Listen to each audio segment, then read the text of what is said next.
Yang berhormat Datuk Taqiyuddin bin Hassan, Kota Baru.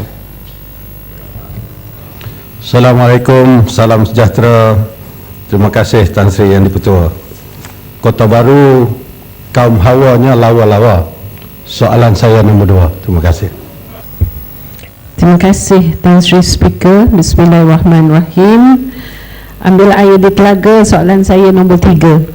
Assalamualaikum warahmatullahi taala wabarakatuh. Selamat pagi. Terima kasih Tan Sri Yang di-Pertua. Soalan saya nombor 4. Bismillahirrahmanirrahim.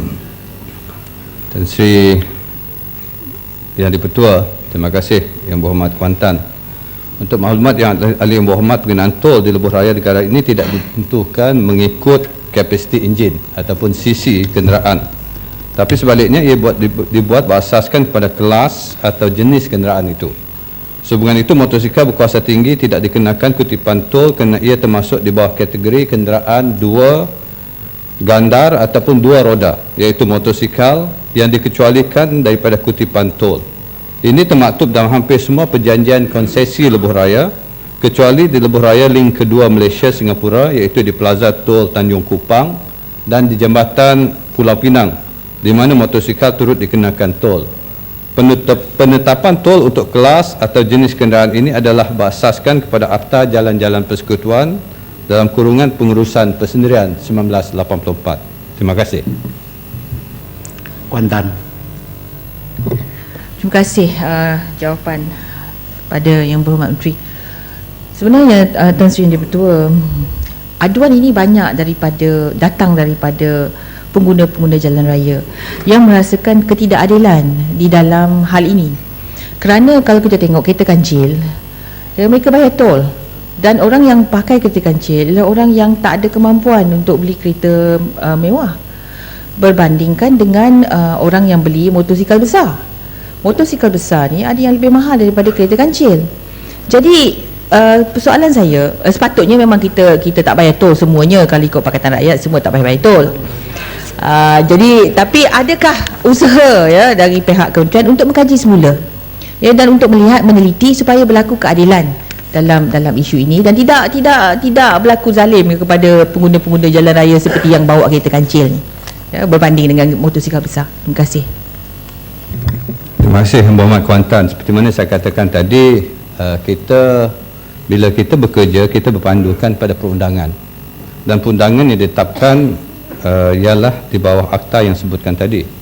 Dan untuk definisi kenderaan pula, kalau kita mengikut Akta Pengangkutan Jalan, Section Tan Sri Yang di-Pertua, pengelasan kenderaan-kenderaan motor di bawah Undang-Undang Pengangkutan Jalan, klasifikasi kenderaan untuk tujuan motosikal ditafsirkan sebagai kenderaan-kenderaan motor yang mempunyai kurang daripada 4 roda dan yang berat tanpa muatannya tidak melebihi 450 kg.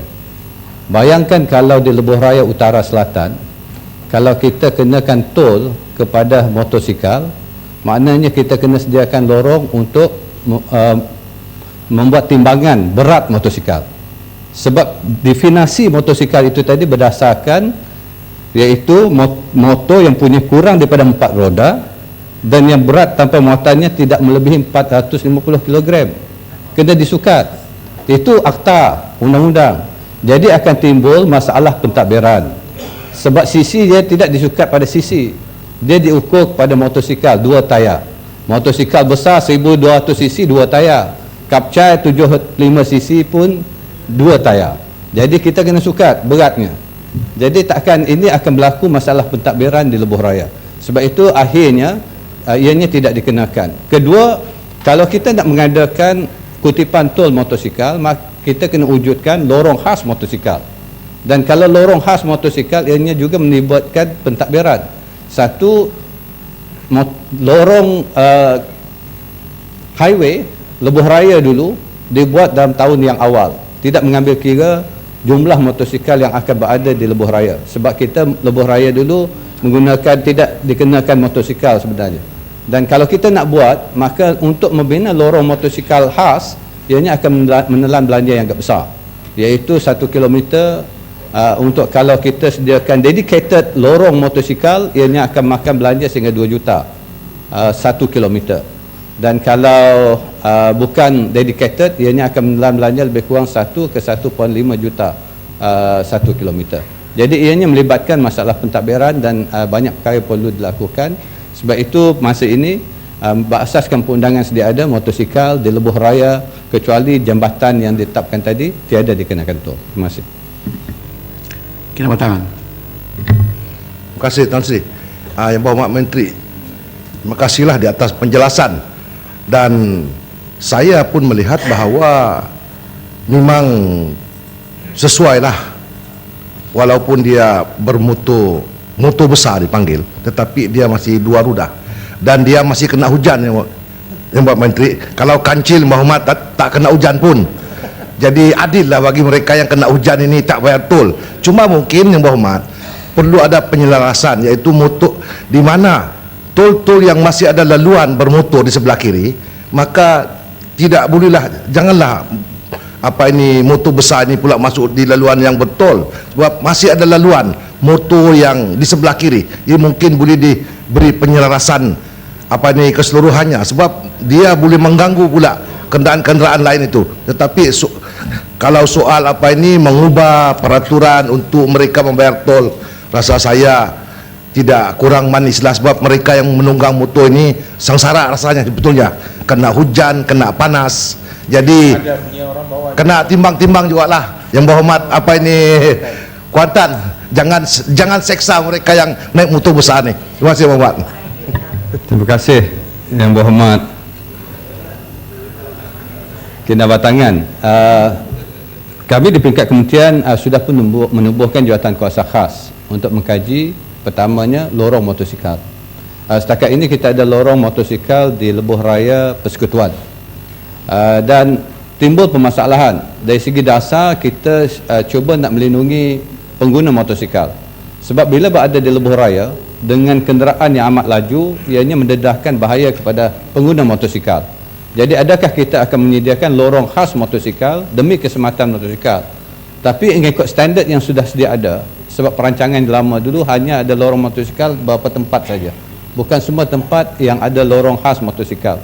Jadi sebab itu kita menubuhkan jawatan kuasa khas untuk mengkaji, dan kalau nak membenarkan motosikal berada di lebuh raya, apakah kategori dan kelas yang boleh dibenarkan supaya keselamatan mereka dapat dipelihara. Sebab motor-motosikal kecil ini kalau kenderaan lalu, maka angin boleh menolak, menyebabkan mereka tidak berada dalam keadaan yang seimbang dan membahayakan mereka.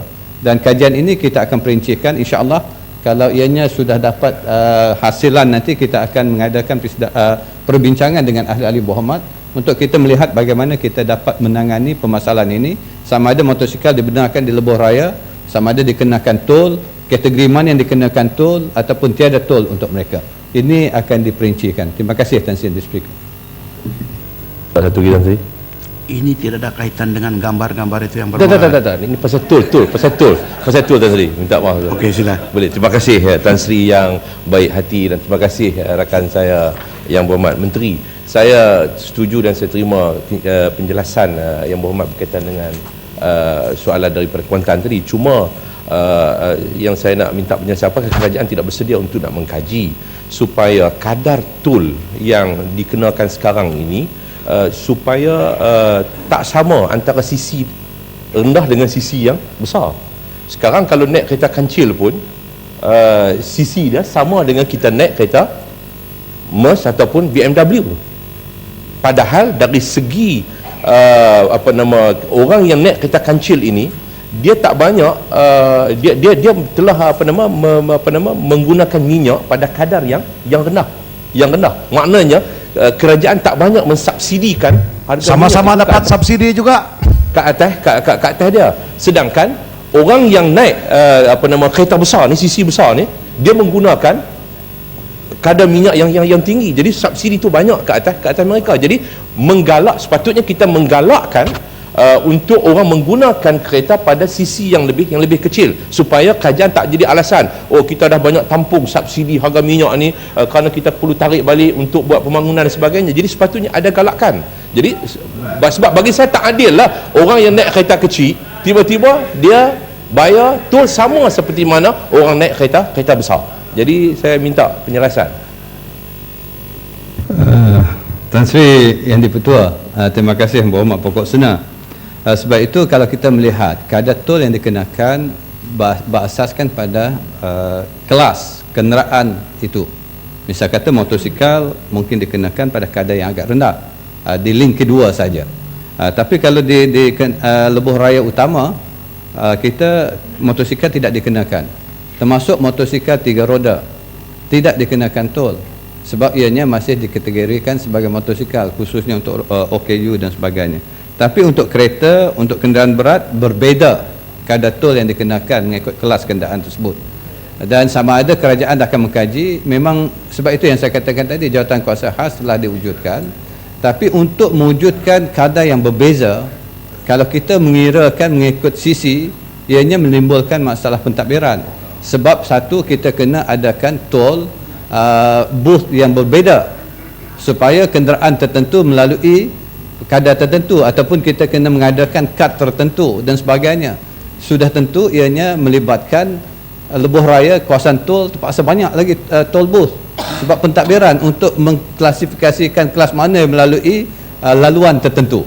Jadi ini menimbulkan pentadbiran, masalah pentadbiran, dan sudah pasti pentadbiran ini akan melibatkan kos, dan kos akhirnya akan dibayar oleh siapa? Akhirnya akan ditanggung oleh rakyat. Sebab itu kita kena melihat apa yang dikatakan oleh Yang Berhormat Kinabatangan tadi. Barang ini bukannya mudah, perlu diperincikan, dan saya mendengar pandangan daripada semua. Terima kasih.